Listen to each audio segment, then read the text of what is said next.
Because of that, Lewis Strauss, who had been an admiral in the Navy and was on the board of directors of Kuhn Loeb and Company and became the first director of the Atomic Energy Commission, was out to get Oppenheimer, and he did in 1954, I believe.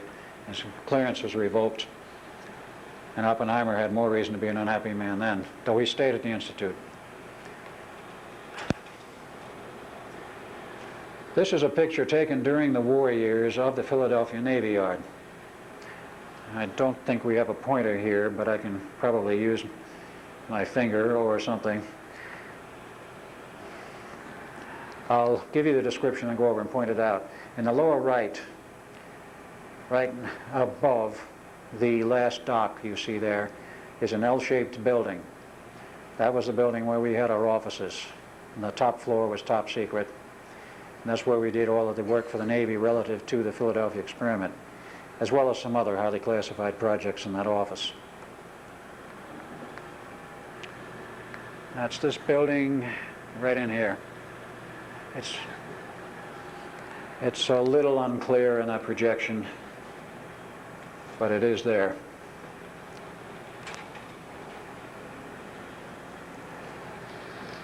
According to the public record, Tesla, who dropped out of the project in 1942, died 7 January 1943, and this is a photocopy of the original telegram which I had in my hands. That's the only thing they have of Tesla in the files. It's at the Institute, by the way, stating as of the 9th of January that he had died. The telegram was received on the 10th. They're going to have a big funeral for him at St. John's in New York. I asked them, I said, you didn't have anything else of Tesla in the files? He says, no. I said, we only keep files and records of individuals who are permanently on staff, paid by the Institute. He says, we have had many people here as consultants who go through the Institute and leave, and we do not keep records of them because they're not employed by the Institute.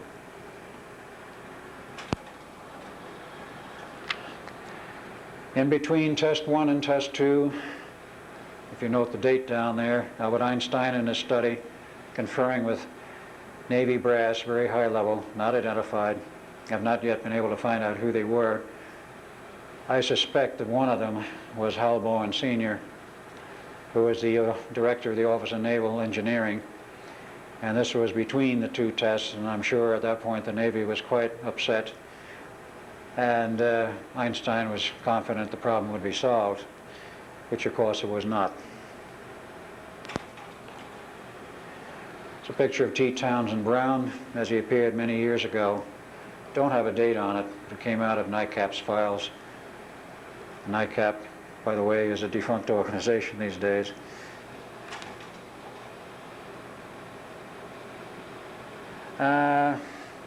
This is a picture of the famous Eldridge. Can we get any better focus on that, or is that the best you got? Okay, it seems to be the best. This was taken in September, according to the archives, and the data in the archives shot in September. Position of the picture unknown. They actually have quite a number of pictures of the Eldridge in archive. If you look carefully, you will see there's 4 gun turrets. Number 1, number 3, and number 4 are covered, because apparently it was out at sea, or nearly at sea. And number 2 turret is not covered. And in my examination with a magnifier, it would appear that number 2 turret was, as I knew, was a wooden dummy when they went out of the harbor. Actually, if they went out of the shipyard at all. Was a cover there, so anyone looking at it would not detect the fact that there was something unusual about the Eldridge. It appeared that this might have been the wooden dummy cover, but I can't say for a fact that it was. But that was the famous Eldridge as it appeared in September, or whenever the picture was taken. Where is the turret located? Let me show you.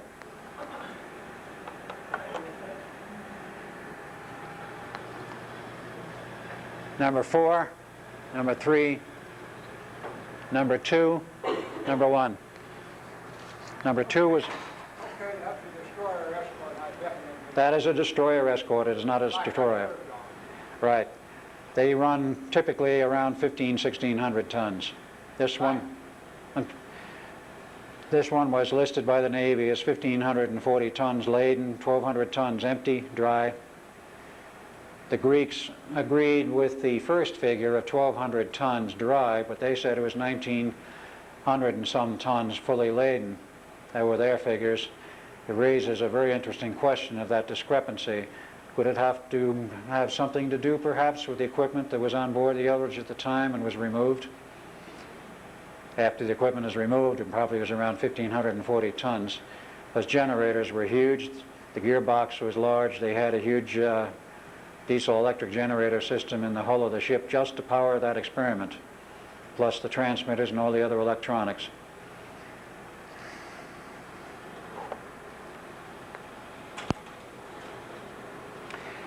Now we come to a more interesting part of the story.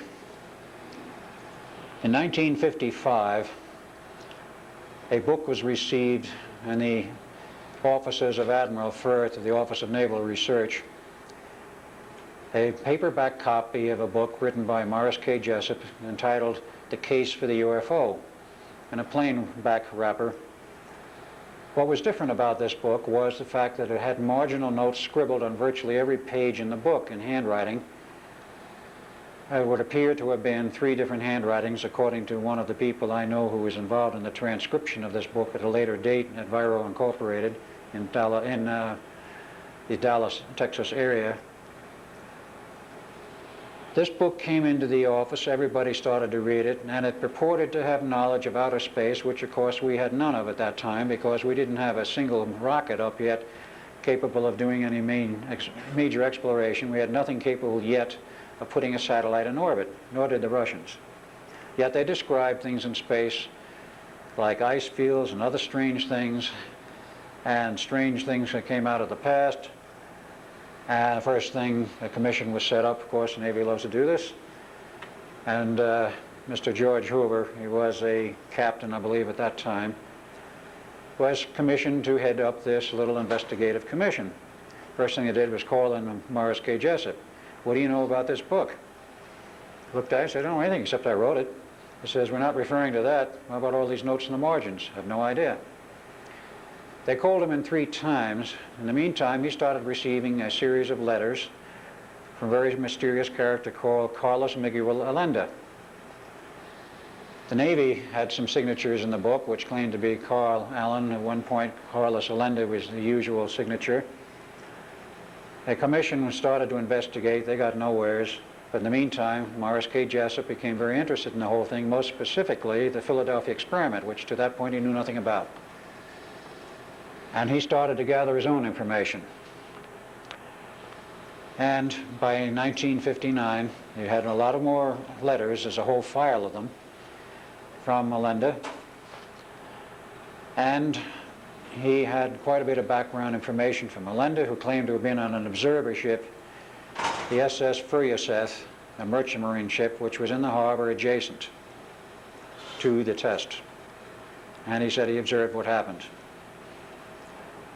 Well, to make a long story, which can drag on about this whole business of Allende, short, Jessup one day in 1959 felt he had the answer to the whole riddle, called up a friend of his, a well-known doctor also in Dade County, Florida, and says, I think I have the answer to this problem. I'm going to pack a briefcase and come over. I'll see you in about an hour. And he was invited to dinner along with it. Morris K. Jessup never arrived. The next morning, his dead body was found in his car in a park in Dade County, with, of course, the proverbial hose stuck into the exhaust and in the window. He died of monoxide poisoning. They took him to the hospital. He was DOA. He was probably DOA long before he got there. And his file of notes and briefcase were missing. This blew up into the public press extensively, and whoever wished to silence him, because I'm convinced he was murdered. He didn't die a natural death by any means. There were too many indicators that he wanted to do something positive and was not despairing like some of the stories going around. The thing blew up in the press and achieved exactly the reverse effect of what whoever wanted to silence him wanted achieved. It gave him a high degree of publicity, and the whole project a degree of publicity that was unwanted. So that became the, shall we say, the martyrdom clause beginning. Jessup paid the price. Since that date, nobody who has gone public on this project, or virtually any other for that matter, involving government secrecy, and has a public hearing and a public following, they leave them alone, because to kill or doing a person under those circumstances, quite obviously, the public will say, he knew something. They had to silence him. If they leave him alone, the public can say, well, he hasn't been bothered, maybe it's true, maybe it's not. So that is where that comes in. George Hoover, by the way, is still alive today in retirement, and he verified for me on the phone that he was on that commission. He knew all about the Philadelphia experiment, and that he had examined a number of medical records from that experiment, which were generated as a result. He said it was the first time in history that any humans had been knowingly exposed to very high-powered magnetic and RF fields, and that they had firsthand the consequences thereof to examine medically. He said they were by far the more interesting part of the experiment in terms of his view. This picture is rather poor, but as a result of all of this and eventual recovery of my memories, I had been told previously at a visit to Upper New York State, this was in '85, the first visit, to visit some other people, that there was some interesting old character that I should visit. So I was taken down to this house. He wasn't there. And some years later, namely October, November of '89, I took a series of pictures. This is the home of John Van Neumann. And this is his backyard, if you will. It has three or four warehouses in there, still loaded with equipment, old cars that have been abandoned. He lives in a trailer. Seems he had a fire in the house, an electrical fire in 1985, and had to leave the house. He said it wasn't destroyed, but it's no longer livable. And he moved into a trailer, which is still on the property, so far as I know. It was there at least in November of last year. In poking around there that day, because I made two trips. The first trip he wasn't home. The second trip I waited around till he came home. I found some interesting equipment. This was a piece of frequency measurement equipment with a label on it, Office of Naval Engineering, and a date, which shows to me that it might have been back in the year of the Eldridge, and of course coming up to it, and now I'm quite sensitive. Anyone who's been on that ship that is alive and has any slightest sensitivity can immediately spot equipment that's been on it. The vibes are still there, and they're terrible. And this piece of equipment, I can state flatly, was on the Eldridge. There's a closer view of the piece of equipment and its calibration. The label is on the left. You may not be able to read it, but it is readable in a magnifying glass and a small viewer. Now we come to something else that's very interesting. I don't know if any of you pick up anything off of this picture. I do. That was the main pulse modulator for the entire system, with its cover on. I built in several of those. There's a very interesting story how we came by it. And it only turned up in the latter part of '89, in that same time period when I was visiting New York, Long Island last year, which was October, November. Turned up in the basement of somebody's house. This man had been an employee of RCA Corporation at Rocky Point, Long Island. RCA closed that facility down sometime in the '70s. And anyone who wanted any equipment that was there, who had been an employee, was welcome to haul it off. A lot of Tesla receivers went. I was part of the team who helped unload this out of the loft. And see these receivers later set up in Preston's lab. And they still work. They were built in 1931. But this piece of equipment was found later in the basement. Apparently the widow of the man died, wanted all of this equipment removed from the house. And she called later to the radio club that was in charge of this operation. About a dozen people showed up to help handle the equipment. Says, you didn't get it all. What do you mean? Well, there's more in the basement. So Preston came over, found this. Another view of it covered. And there's another interesting aspect to this.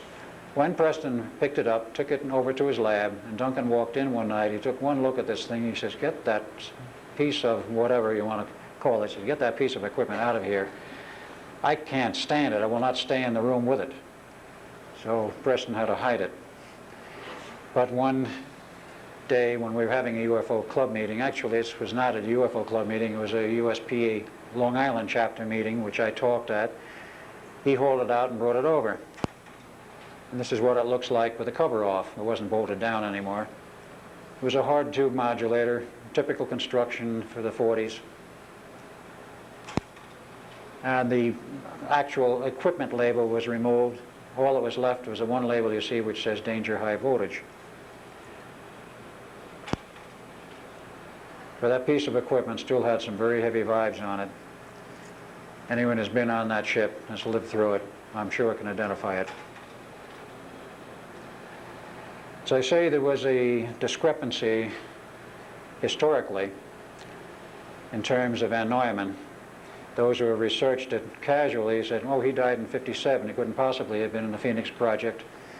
I will not name one well-known writer who I interviewed with in Atlanta a month ago.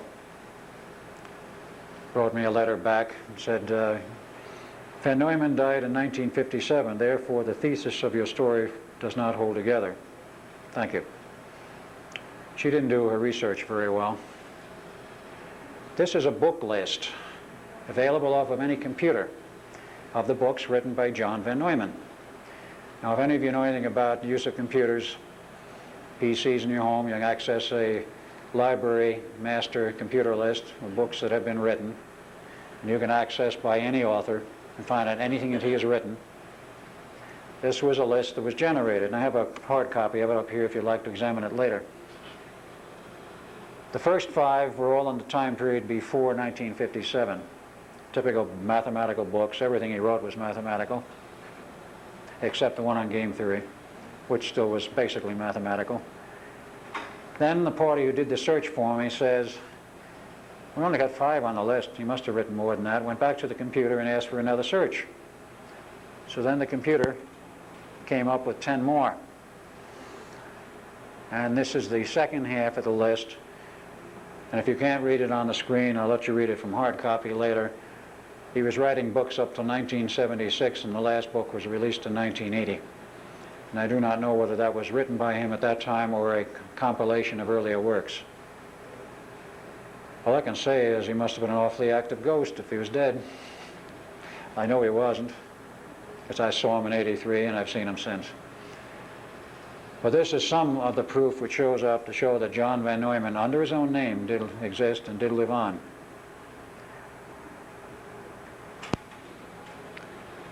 There's a picture of my brother taken in 1986. And is working at his profession, carpentry. Happened to be in the winter. And a picture of him at a UFO conference in Long Island, November 1989, on the extreme right. 39 now. He is in a new body, and therefore he is not in his 70s. But he does remember it now. He's your brother, and he's 39 now? Yes, he was reborn. This is one of the aspects of the problem. When he went back to 1983, because he jumped overboard on the ship and didn't stay there in '43, he wanted to go back. For what reason, I don't know. Perhaps he freaked out when he saw the destruction on board. In any case, he did go back, and as a result of something he was doing, he lost his time locks in 1983, and he aged at the rate of about a year an hour. And in essence, he died there. But being as the ETs were involved with this, and there was a complete combination of history and knowing what was necessary, that he had to be kept alive, it was arranged that the information get back to his father, to remarry, have another son. He was the last son, born in 1951, and he was a walk-in, as they say metaphysically, on August 12, 1963. And in hypnotic regression, he has memory all the way back to '63, and then it jumps from there to 1943 on board the Eldridge, under hypnosis. And at that point in '43, he remembers me and all the other people who were involved. And that was how he learned that I was there and there was an experiment. He learned it about a month and a half before I did. I recalled my connection because of the Philadelphia Experiment movie, which I saw in January or February of '88. I think it was January.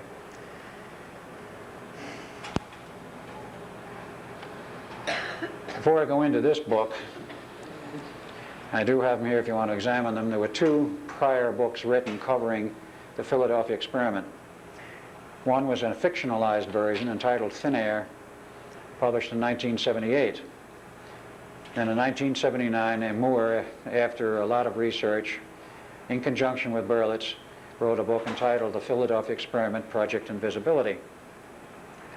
He found a lot out, and he interviewed Van Neumann, or whomever went up there to interview Van Neumann, did interview him at his home in New York, upper New York State, and ascribed a lot of data from that, but Van Neumann never gave him the whole story.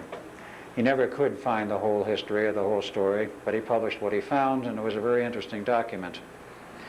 There will be a third book published by myself and be out hopefully in September. But for those who would like to do a little bit more exploration of what this business of time is all about, there is a book written, as I show you from the cover there, How to Explore Higher Dimensions of Time and Space. Be your own guru, if you will, or whatever you want to call it, by T.B. Palucki, published 1989. It may not be in print anymore, I'm not sure. I've heard both stories. Yes, it's in print, it's available. There are copies in the stores yet. Someone else who was going to order for a school found, from what he determined, that it was out of print. So I don't know for sure if it is or not. But Palucki goes into a long discourse on the nature of the universe and tries to build a structure whereby you can understand what it's all about, and gives you some interesting analogs. This is one of them in the book, in one of the pages, in which you start literally from a point that's a single dimension in our frame of reference. It actually isn't even a dimension as such, it's a point. Then you go to a line between 2 points. That's dimension 1. Then you can draw a triangle which between 3 points is the smallest structure, enclosing an area which is 2-dimensional. You can then project it, as shown on the page, into a 3rd dimension as a cube or whatever structure similar. This is a triangular cube, double-ended. That's 3-dimensional. If you then want to go into 4th dimensional, he attempts to explain the 4th dimensional projection on the page, not too well. Vectors, it's easier. But nevertheless, he attempts to give some idea to the layman as to what a 4th dimensional structure is about and how things fit together. His book is worth reading. It's not entirely accurate, but it does give a lot of good background and some understanding of this whole thing. He then goes into another aspect, and this one is somewhat erroneous. Acceleration from a point zero velocity, what happens when you go to c, the velocity of light. According to Einstein, any object as such, a 3-dimensional object, whether it be a sphere, a square, a cube, whatever, if it is accelerated to the speed of light, will cease to exist in one of our dimensions, i.e. it loses one of those dimensions, it becomes a flat object due to acceleration. That is not strictly true. It will lose one of the dimensions in our 3-dimensional universe as we know it. It just rotates into another dimension. The object does not cease to exist. But in terms of energy, he is showing the fact that energy forms, as you accelerate them, will tend to compress and go down to a spiral.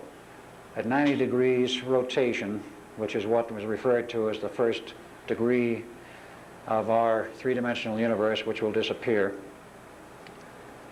at speed c, you will have some compression of the energy velocity. The next 90-degree rotation, 180, is c squared, not 2c. You have more compression. At 270 degrees, it's c cubed. At 360 degrees, you're back supposedly the starting point, but you're not. You're highly compressed in a spot. If you start from any point, like say right in front of you, and were to attempt to go in any direction, let's say forward, in what you think is a straight line, long enough and far enough, you will quite literally hit yourself in the back. The universe is curved. It will go through a full circle. Time is of the same essence. It also is curved because of the same universal structure. But the torus of time as shown here shows something which is rather important and rather interesting. A vector going through the center, even though it's in a curve, in a smaller segment will appear to be perfectly straight, is essentially linear, and that is our normal time flow as we know it. Now, if you carry it out to an edge at any one point, you will have, you might say, the edge limits of our reality as we know it. If you are capable of rotating around the edge without making any motion forward as in time by the central vector, you will be in an alternate reality. This is perhaps hard to explain, but it is a mathematical fact. And you can continue to project in that alternate reality flowing at the normal rate, totally separated from this one. Believe it or not, the government found a way to do this with hardware, and you can be transferred into an alternate reality and continue to flow in time as if you're here, and then switch back. There's hardware for it. I've never seen it, but I know it exists. But this was part of the thing which they had to work with, part of the understanding. The time actually flows not only forward, but as they show, in a spiral rotating. That, in essence, is the spinner. If you shift along that edge far enough, your ship becomes invisible. And it will become radar invisible because that's electromagnetic energy of one order, much lower order than light. Before light will pass through, and it will become invisible because there is no reflection.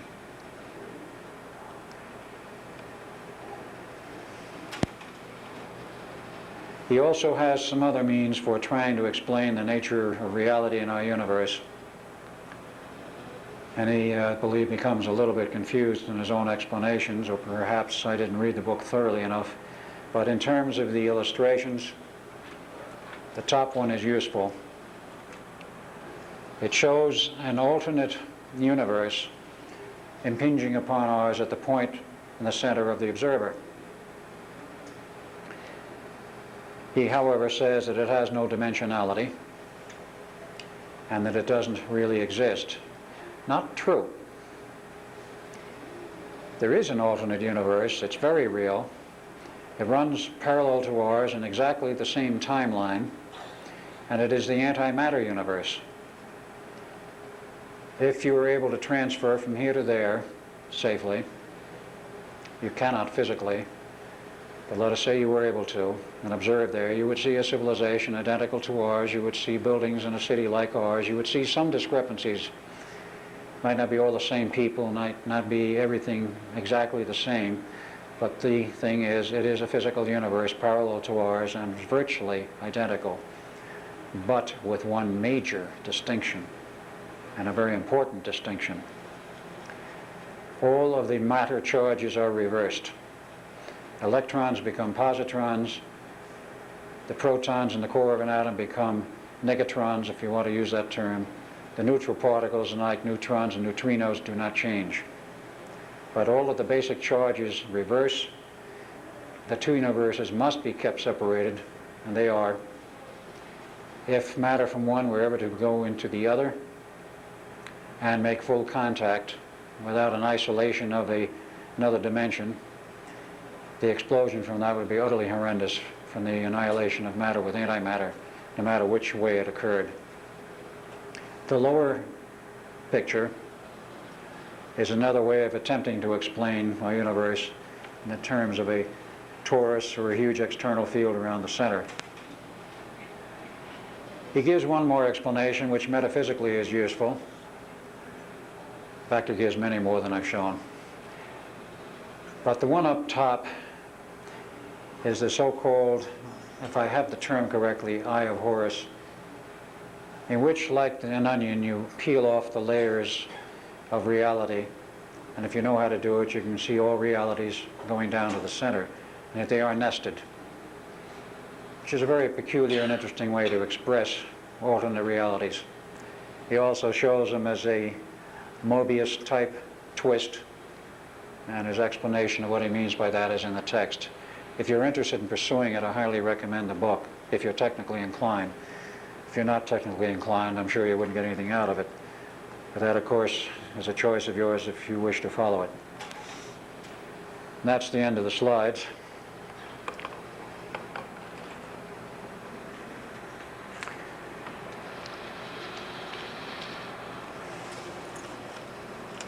I think at this time I can pretty well wind up the principal part of the lecture, but I will again show you that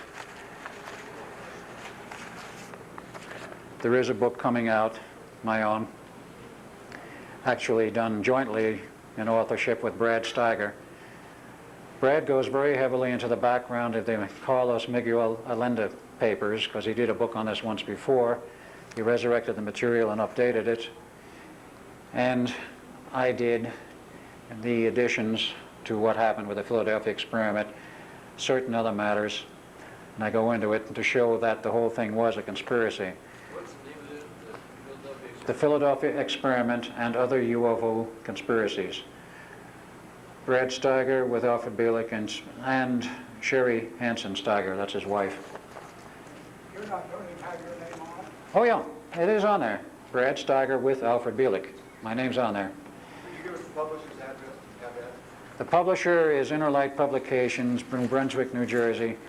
Timothy Green Beckley is doing the publishing. It will be available in all metaphysical bookstores because he has direct distribution through them now with his magazine Interlight, and probably will be available elsewhere.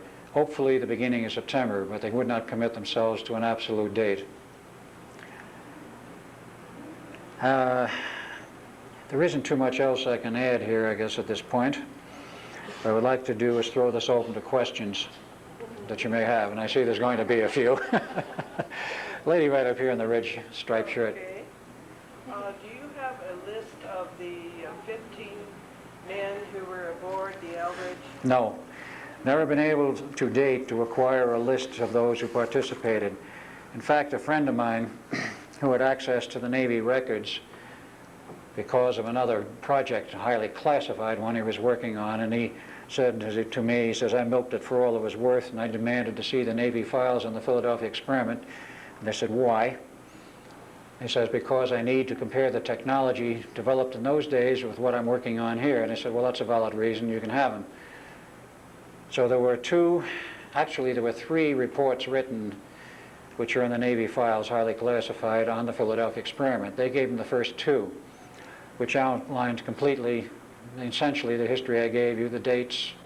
One date, I believe, they erroneously put down or deliberately put down an error, and that was the 12th of August. They showed us the 14th of August in their records. They were complete with the story of Tesla, the battleship, his scuttling the test. They would not show in those two tests, or the two files, the names of the participants insofar as the Navy personnel were concerned. He asked for the third file and says, you don't have a need to know. That probably contained it. Yes? Why would the Navy go to all the trouble and expense to regress you and place you in a new family rather than either A, killing you outright, or B, having you disappear mysteriously? Or This goes into something which is very abstruse, but comes down basically to the fact that if you knew what was in the Levinson equations and the Levinson time matrix, which I do understand and was explained to me again by somebody who had access to it, the experiments, the two locking together, 43 and 83, have the two final points. If I can show it on the board, it might be better.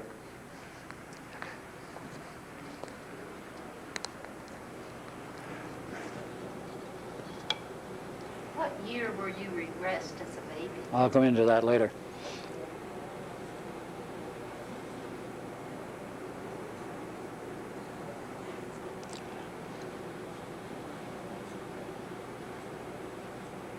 We have the year 1943, 12 August. is where the Philadelphia experiment started. That is one of the terminal points for the hyperspace connection through the Earth's resonance, or actually the Earth's biofield rhythms, which are 12 August 43. There's another resonant point at 12 August 1963, but there's no experiment there. But nevertheless, that's a key date in terms of the Levinson equations. 1983 was the terminus where the Phoenix project was. The ship went into hyperspace, but who knows where it was. It did not go to 83. It was out of time. It was out of space. When we jumped, we went to 83, and then we were returned to 43. This created a time loop, and then later on, when Duncan went back to 63, he was at the midpoint. Now, according to the Levinson equations, when this thing was closed down, and I might add, the real purpose for opening this thing up with that huge 40-year wide rift in hyperspace, it was all arranged by alien intervention for the sole purpose of allowing a hole in hyperspace where they could get a massive invasion through to Earth from another dimension, which was accomplished. That's how the Greys arrived. And the Greys, ETs, which the President of the United States, Dwight Eisenhower, signed an agreement with in 1954. There was a large number of them came through. And they had this nice big wide hole to come through. The thing is closed down as of 83, but there is a rift there, and the thing is not stable. And very bluntly, it takes people, my brother and myself, to hold the damn thing stable. Otherwise, if either one of us were killed, it would open up again. That's why they can't touch us. Not won't, cannot. Yes? In other words, this created a... We are the stabilizing factors. Until they develop hardware which will stabilize that whole thing, they have no choice. I've never said this in public before, but that is the fact. Yes? You. If you two met your demise, what would happen? Anybody's guess. The thing will be stable of itself in the year 2003. After that point, it doesn't matter. Now, you had a question in the back? Lady, did you have one? Or? Okay. I don't know whether you want to answer personal questions, but I can't imagine, like, what happened to your wife and son? Yeah. Unknown. Speaking psychically or metaphysically, I have reason to believe she was killed in a car crash in 1958. She never gave up looking to find an answer. The Navy wouldn't ever give her an answer as to what happened to me. And she kept searching. It is possible, and this is pure speculation and guesswork, if you will, she may have found some kind of a reasonable lead. And because she had found some kind of a lead on it, they may have done her in. The son is still alive, to my knowledge, but I don't know where. And I'm quite sure he's made a few searches on his own. But if he's searching for Red Cameron, and he doesn't know, unless he happens to see a tape of this thing, that he really needs to look for Al Bielek. If you search for him, that would do it. I've tried to find him, but I've had no success. There are too many Camerons. It's a common name, and there is at least 20 in the Albuquerque and adjacent phone books for New Mexico. There's at least 20 to 25 in the Phoenix phone book. There's a page or more of them in New York. And any major city you will find Camerons. So you just don't call up and go down a list of names unless you got a fortune to spend. And that doesn't guarantee you'll find them because you may not have a phone. Are your parents still living? They're all gone. The legal parents as well as the real ones, as far as I know. The mother, on the original mother, I don't know. She was originally from Europe. She went back to Europe, so far as I know. People in Europe have a tendency sometimes to live well past 100. So I can't answer yes or no, but I believe they're all gone. And maybe she may be the exception. A lady here. I was wondering if, what you subjectively have learned from that experience, because it sounds to me like a very profound experience that shatters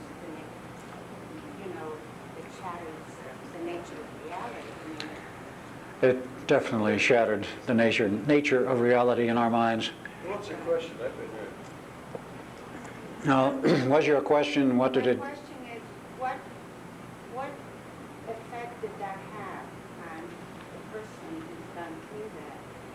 in terms of his consciousness and his expectations of what the nature of reality is. Okay.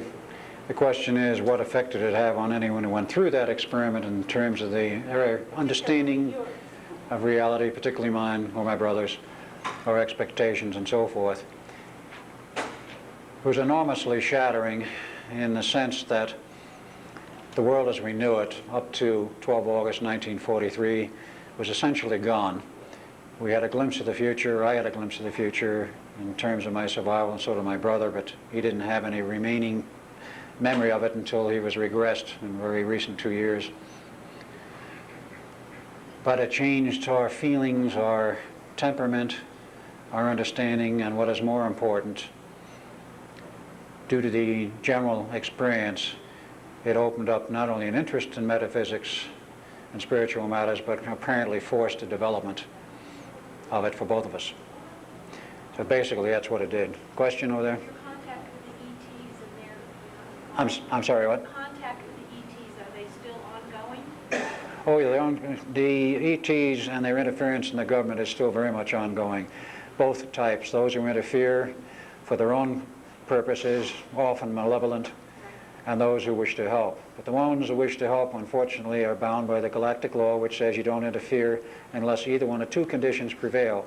One, they ask you for help, or two, they are interfering outside the sphere of their own planetary limits with civilizations or life outside, which says, you could draw a guess on this, but I would say if you go beyond the moon's orbit, 1,000,000 miles beyond the Earth's surface, and you can disturb anything out there, you're interfering with outside. Question in the back there, gentlemen? Could you kind of run through it chronologically now when you were born as Cameron, Okay. and now what do you consider how old you are today? Born 4 August 1916, Edward A. Cameron. Went through school, became part of the Navy experiment. Went from 1943 to 83, back to 43, and so far as that loop is concerned, it is essentially as if it never happened in terms of the chronology of my life as Edward Cameron, looking at it on a linear basis. I continued to live until 1947 as part of the Navy project of a different nature, the one at Los Alamos. They pulled me out of it, sent me back to 83, gave me the complete works, and sent me back to sometime in late 27, I believe. I don't know the date, but it was sometime in 27, because the birth certificate says Al Bielek was born 31 March 1927. So it could have been any time in late 27. And totally without memory of the past, I became Al Bielek and started out what I believed to be an original life. At an early age, I became interested in the matters metaphysical and spiritual about the age of 6 or 7, and it continued to grow from that point on. Little did I know of prior experiences until I had some strange fleeting glimpses, and of course later on, 85, 86, I began to find out what had really happened. I might add that those two experiments are not the only things I partook of. I have information from a retired CIA officer who was part of one of the CIA investigative teams out of Baltimore, Maryland, that there was a team of 2 from that office who were assigned to Duncan Cameron from the time he was 12 in 1963 until the project was over in 83. And another team of 2 out of the same office was assigned to me from 1953 until 1983. That's where some of your taxpayers' money goes, or some of mine went. And it's sort of flattering. Why were they so concerned about me for 30 years? I do not know the rest of that story. I do know about the 2 end projects. There's been nothing since that I've had any part with. I know of 1 or 2 others in between. It's not part of this lecture, and I don't have much data on them. I have no idea how many times I may have been used by the government. Yes, the lady in the green shirt. Oh. Someone, I think, asked George Green yesterday if the astronauts really went to the moon or not, or really walked. Do you have any information on that as to whether we really sat men and they really walked on the moon, or if there's just somewhere else here and there? No, I'm quite absolutely certain they did walk on the moon. Not only the TV shots that came back, but the camera burnout, and one of them from the sun. They aim it towards the sun and burned out the TV camera because that particular one was very sensitive to excess sunlight. It was a color camera in an early version. Plus all the other stories about the UFOs as such waiting on the rim of the landing point in 1969 for Apollo 11, where there are others there waiting for them. And the radio conversations monitored from Europe by certain radio amateurs were heard more or less as follows. They radioed back, that is the team of the two on the moon, and went to NASA Houston. Say, NASA Houston, we've got company up here. Says, what do you mean? Says, we see some other ships over here on the rim. This was on supposedly secure communication. Says, yes, we know about them. Oh, you do? Are they Russian? No. Are they ETs or some kind of space visitors? No. Well, who are they? They're Americans. When they got back, and subsequent astronauts, they were furious. They said, we object to being used for PR. We don't need this kind of rocket. And a few of them spoke out in the when drunk, because they are bound lifetime with top secret security agreements that they will never talk for the rest of their lives. And few have. So much for that. Another question in the back. You mentioned year 2003, you wouldn't know anymore about the whole hyperspace in your life. I didn't understand. As part of the Levinson matrix and the Earth's resonant points due to the biorhythms, the resonant points occur every 20 years on August 12th. 1943 where the experiment occurred, 63 in between, 83 where the Phoenix Project was on. There's another aspect of that I didn't explain, but and then 2003 is the next 20-year peak point.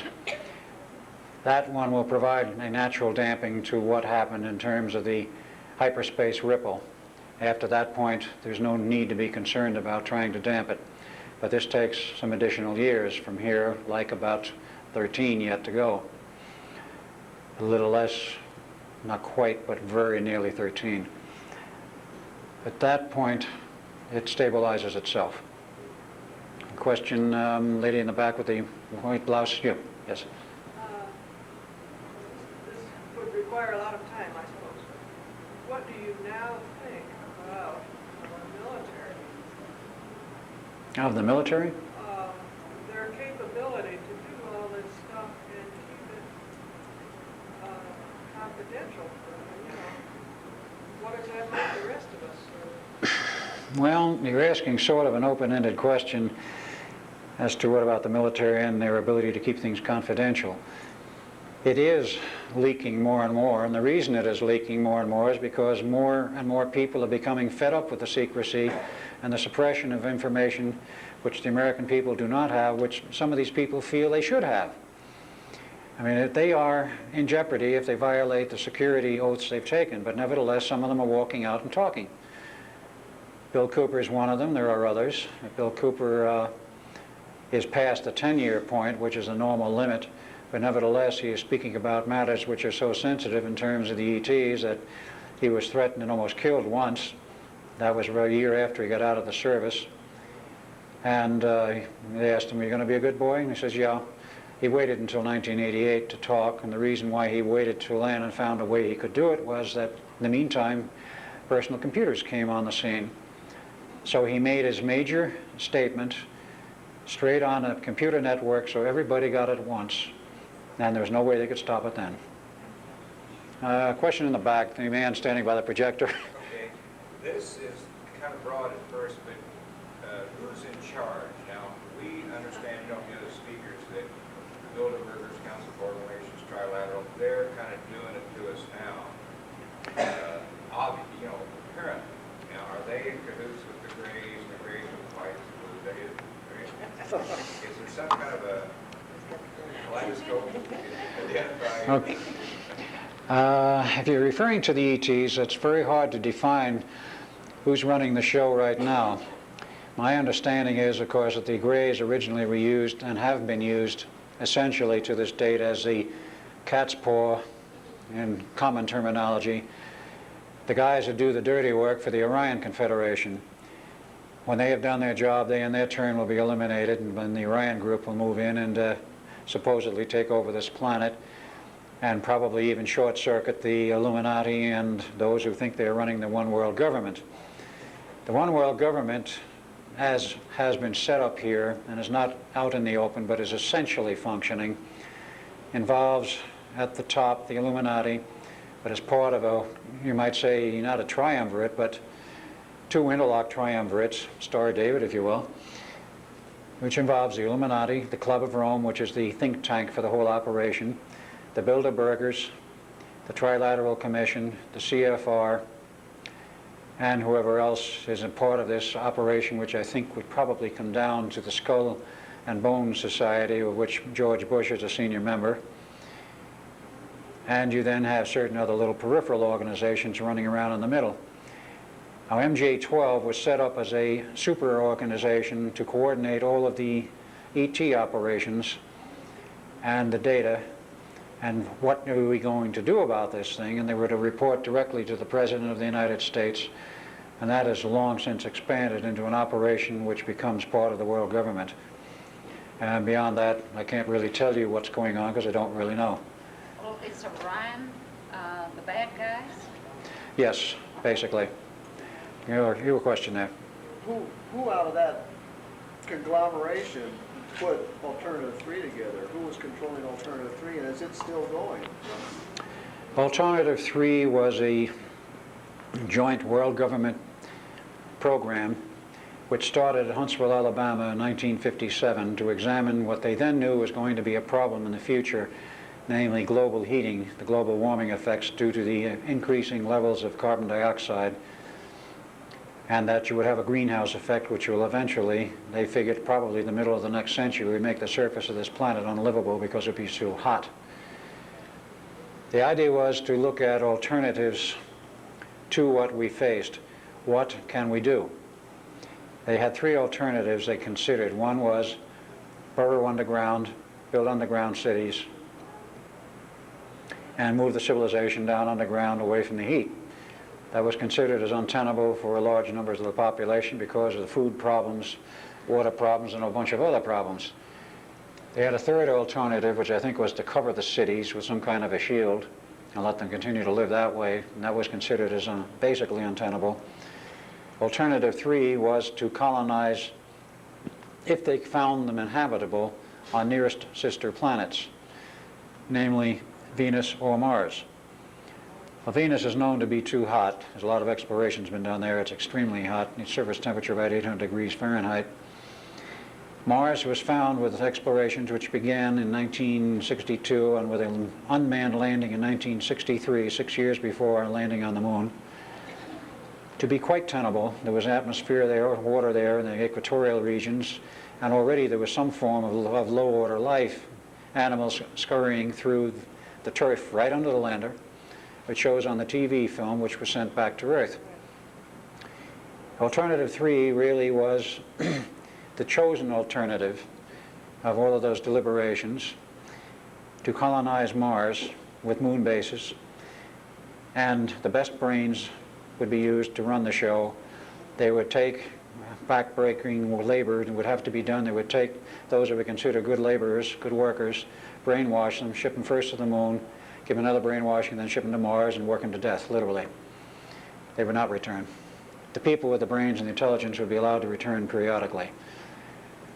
But that was basically Alternative 3. The British did a movie on this, actually a TV production in 1977, not BBC, but an independent.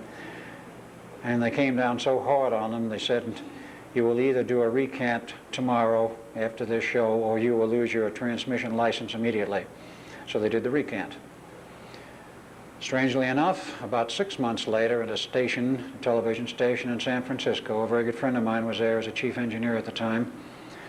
I happened to mention this thing to him a few years ago, early 80s. He said, did you ever hear of Alternative 3? He said, what are you talking about? I told him. He says, oh, that. I said, yeah. I said, there was a film done. He says, yes, there was, and we showed it on the station in San Francisco. The original one, as they had it. And I said, and what happened? He said, same thing as in England. The FCC came down. I said, the next day you will recant or you lose your license immediately. Said, so they did the same thing. They recanted and said the whole thing was a big joke. But I personally know somebody who personally said to me, who is, or was, CIA, I think it's past tense now, who had access to the files in England. He personally went through them and found everything there, and he says Alternative 3 is an absolute reality. But who was behind it? The world government, the secret world government. This is by agreement between the United States, Britain, and Russia from about 1957 on. The secret meetings once a month under the polar ice cap, North Pole, and submarines underwater, under the ice, where they feel they have sufficient secrecy they can discuss what they need to discuss without there any possibility existing of their conversations being tapped. But tie that alliance to Illuminati or Bilderbergers or Trilats or whatever. They're all in on it in some manner. In some manner they're in on it, but I do not know exactly how. I mean, I'm not privy to all of this. I only pick up what information I can somewhat from the outside. In fact, entirely from the outside by whatever leaks and people who've done investigative reports. Was there a question in the back over there? Oh, okay. Lady up here. I have a bunch of those Alternative 3s in my car if anybody wants to buy one. The book or the movie? The book. Yeah. I have one of those someplace. The movie as a video, original version was, I believe, 2 hours, and it circulated around Arizona, and I understand over a good part of the U.S. A very poor copy because the equipment it was recorded on is hardly reproducible today. Well, that was shown at our UFO Society. Yeah, it's been shown in a number of places. It's about 1 hour long now. A lot of people didn't know what they were seeing, I guess. Right.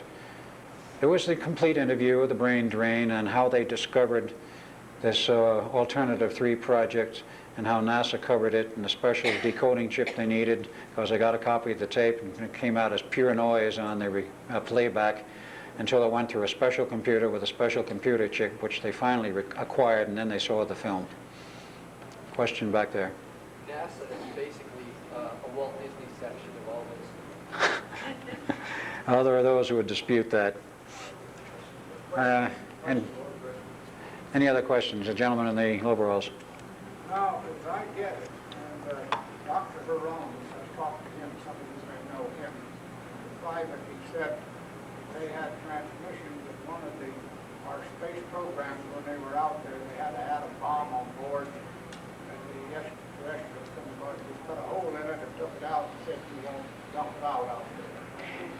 So they're always coming back, and they go and they gotta be debriefed.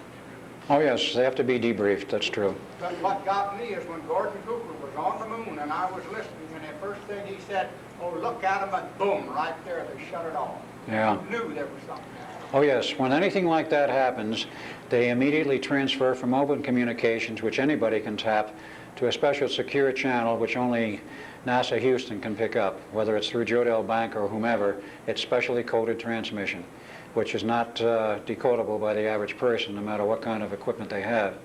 That's true, they have special transmission channels where they usually switch to them.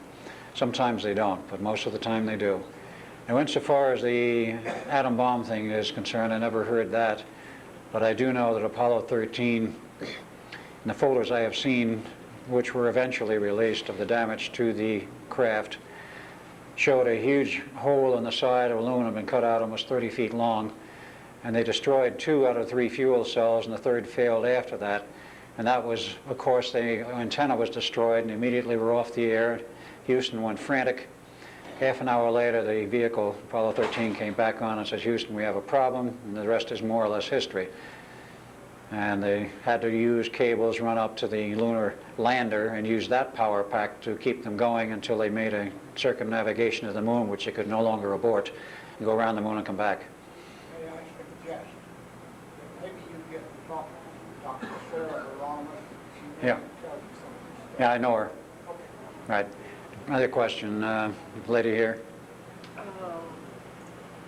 forgot it. Let's see. Okay, lady in back. You're- I was just thinking,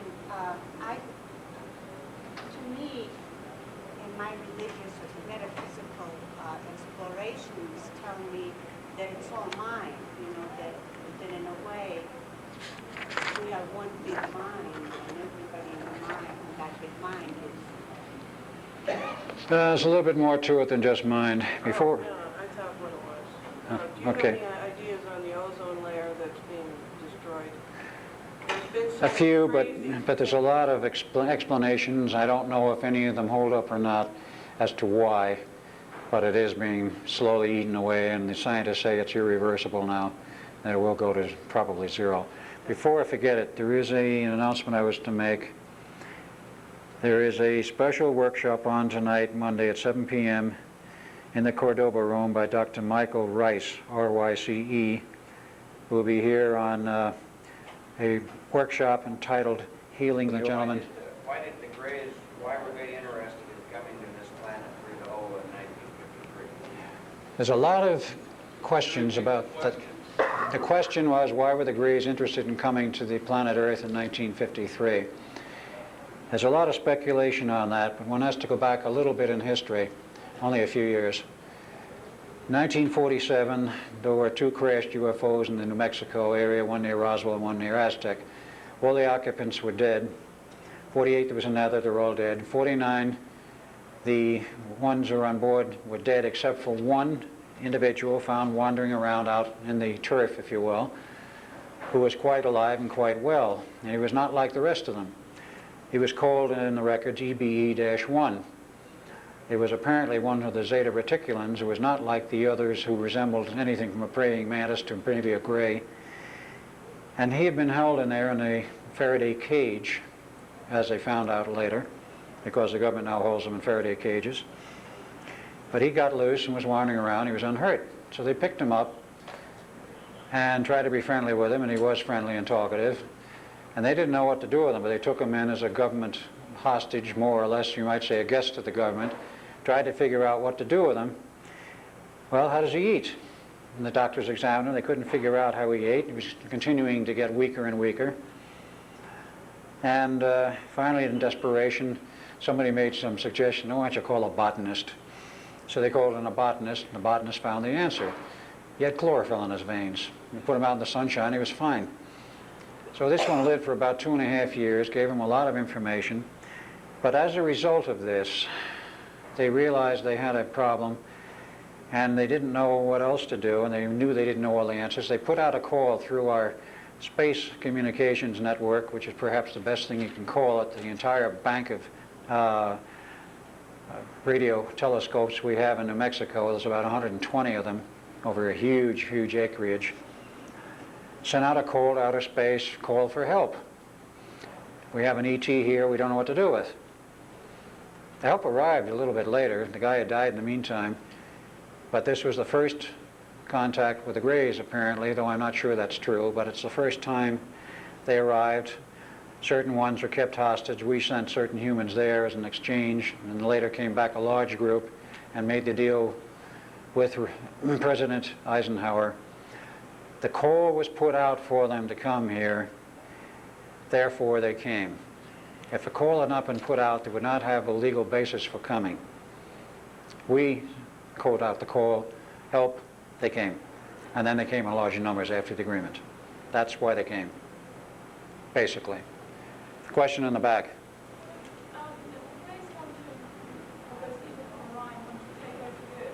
I'm sorry, I couldn't quite hear you.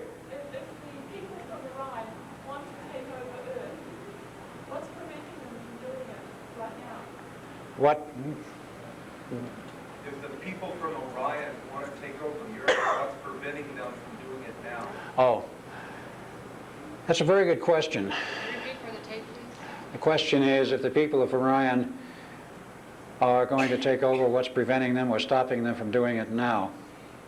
It's a very complicated question in the sense of what other interrelationships take place, who's fighting them, who's trying to prevent this, and the fact that our government now has, that is on a worldwide basis, not strictly U.S. alone, now has a much higher order of technology than we had in, say, 1953.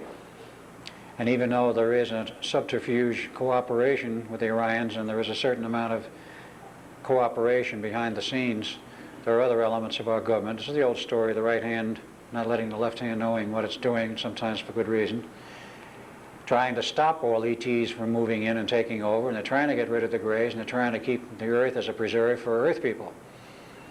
That attempt and that idea I can well support, as I think probably everybody else would. They apparently are not in a position to take over because we have not been sufficiently softened up. There has not been a sufficient reduction in population, which is part of the whole program. And who knows for what other reasons. They haven't. They haven't not made the attempt yet. It may be mounted in the next 10 years. I don't know. It's anybody's guess at this point, and I frankly doubt that the government knows. Question over here. You said they put out, our government put out a call for help on that. Yes. Now, you also said before that I believe there's, well, They arrived in '53, and the agreement was made in '54. well, why didn't the ones that wanted to help our government, You mean? I'm saying dividing the ETs into two groups, the ones that are supposedly the ash stars and the Samandas, Venus Samandas. There's a lot of supposed helpers, those who want to prevent this kind of a thing. The Pleiadians apparently among, excuse me, among them. But they cannot come in and interfere without help being asked for. That's the law they follow. Others don't always follow it. The Orions are on a warpath because they have been for eons of time against another group, and they want to use Earth, as I understand it, they want to use Earth as a staging base in their continuing war against another race which they have been fighting for perhaps hundreds of thousands of years. The Orion group is very old. They are the reptilians, and they are the reptilians which the Bible mentions as the race which tempted Adam. Of course, the story is in analogy, is not entirely true, but you can speculate on what part is true and what isn't true. But the reptilians were in the very early ages of Earth, and they may well have a part in the genetic beginnings of humanity. That's speculative, we don't really know. There are a number of groups that claim they're responsible for the beginnings of humanity genetically, as we know it today, not Neanderthal, not Cro-Magnon, but humanity as it is now, starting with the black races and going through the white races. What's the group that Tell us a little Orion's about battling? the base in the Four Corners, the city in the Four Corners, you know, there's talk about the underground city. There is a small community up near the Four Corners called Dulce, New Mexico. It is on the borders of an Indian reservation. There is a large Indian reservation up there, and all of the stories, apocryphal and otherwise, say there's a huge base at Dulce underground, perhaps 3 miles underground, which is in 7 levels, was a huge experimental station, biological for the aliens. That there were at one time 18,000 aliens there, plus CIA, plus government people, government scientists. And starting in 1959, our government started to construct a huge railroad, underground railroad system to span the entire continent, even down into Mexico, Mexico proper. And there are a number of interconnecting links. It's a huge rail system. And those rail cars and the entire technology for it came from the aliens because it's apparently magnetic suspension, and they run at Mach 2. That's roughly 1,450 miles per hour, faster than any commercial jet. And they can cross the continent in about 2 hours. But that is all built by our government for the benefit of the aliens and the interrelationship and the supposed technological exchange. But Dulce, according to my information, and I cannot confirm it, was destroyed, whether directly and deliberately or otherwise, about November of last year, around Thanksgiving, either by a nuke or by a meltdown of an atomic reactor, and everybody in there died. And what operations were there were moved elsewhere. Can't confirm that. The only person I know of who might be able to confirm it is not available. Who are the Orions battling for eons? What galaxy or what? The Orion galaxy, actually, the Orion constellation. It's a very large group. There's more than the reptilians involved. There's many races involved who can form a confederation, much like the Galactic Confederation, which we hear of in this galaxy, which is consisting primarily of humans and humanoids, which have formed a federation for their own protection and advancement. Theirs, the Orion, is much, much older and apparently much larger. One more question, and I think... Battling, though? I'm sorry? Who's their enemy? Who have they been battling? Someone called the L's are the elders. That's all the information I have, and it's very, very elusive, and it is not definitive, really. Lady there in the back. I'm sorry, I haven't read your book, or I would know, I suppose. This is, information is channeled to you by somebody or not? Most of it is not channeled. It is, some of it's channeled through other channels, and a lot of it is in print in various locations. There are a number of groups who have published over the years. There's a group in Nevada, Nevada Aerial Research Group has published a great deal of information. There's been some private publications entitled The Secret Treaty. There's one. I do not know the author. It goes into the whole agreement thing and what led up to it in 1954.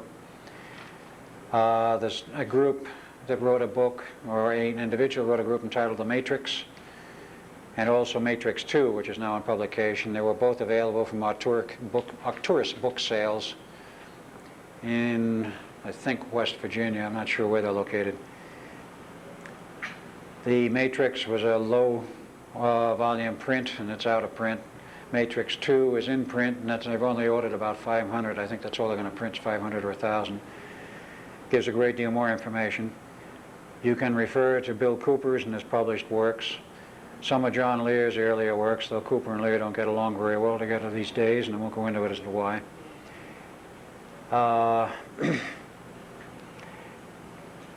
Some additional information which ties into the picture, an alien harvest,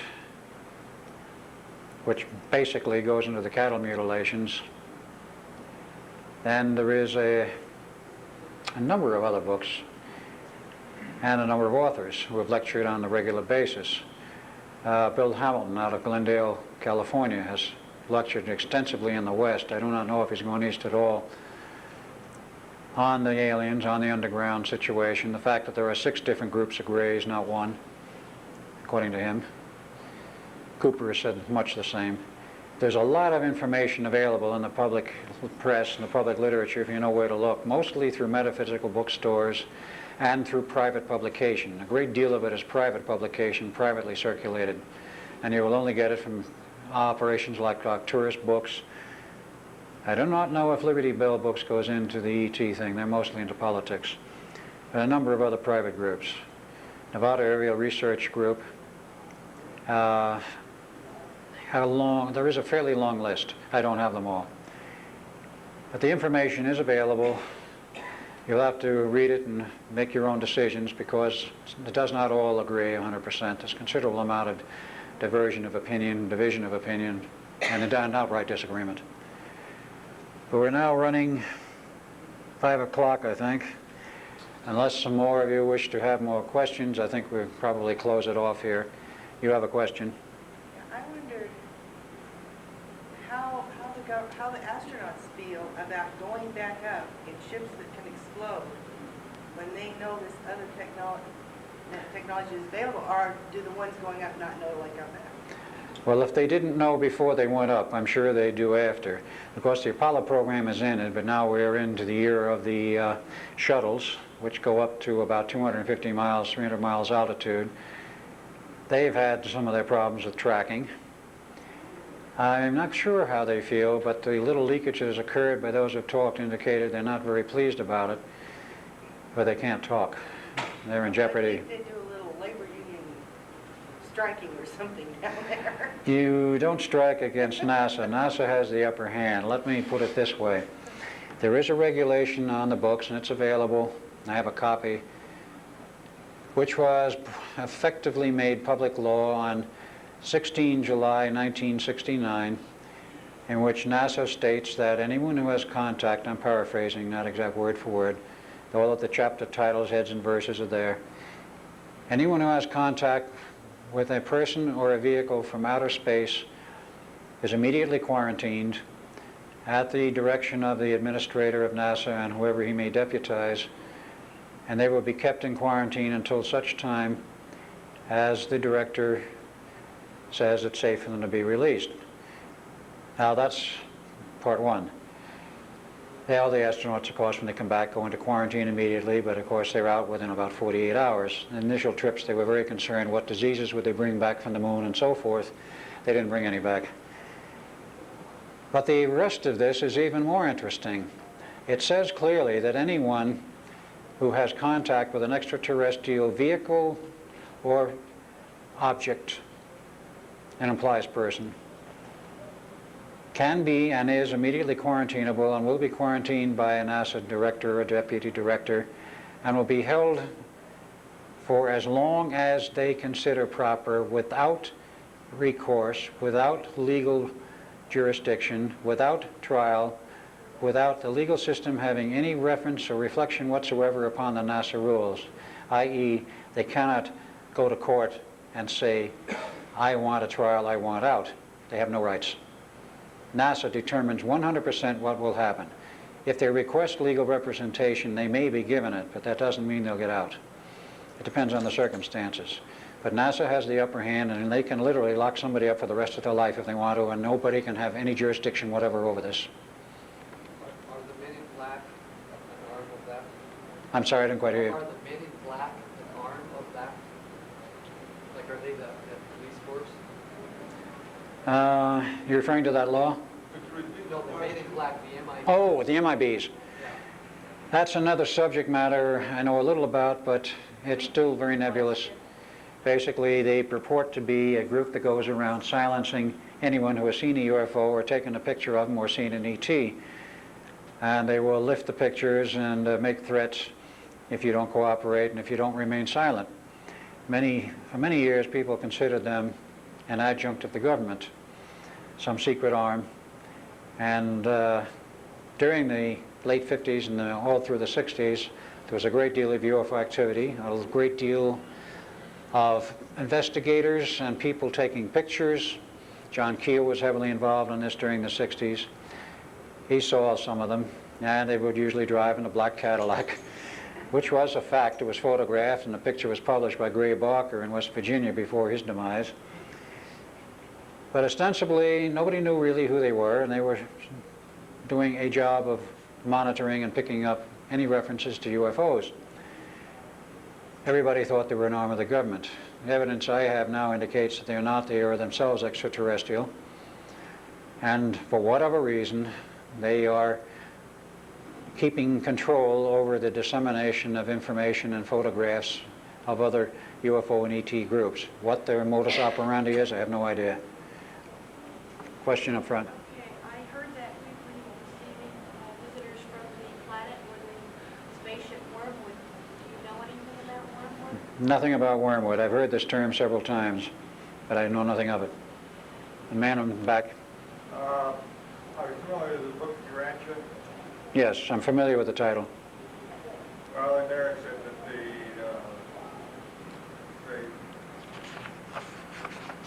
said that when Lucifer took out and went into rebellion, he took out about 37 or 38 other planets along with him that went in, when it goes into quite great detail about that rebellion. And I just wondered if it could possibly Orion be... It's a very good possibility. The question was when Lucifer, as per the biblical statements, rebelled and took all the other people and planets with him and formed his own organization, as it were, could that have been the basis for the Orion group, the Orion Confederation? I would say there's a good possibility of it, but I don't know. It seems like we have no more questions, so I think with this we will end it, and I thank you very much for your attention.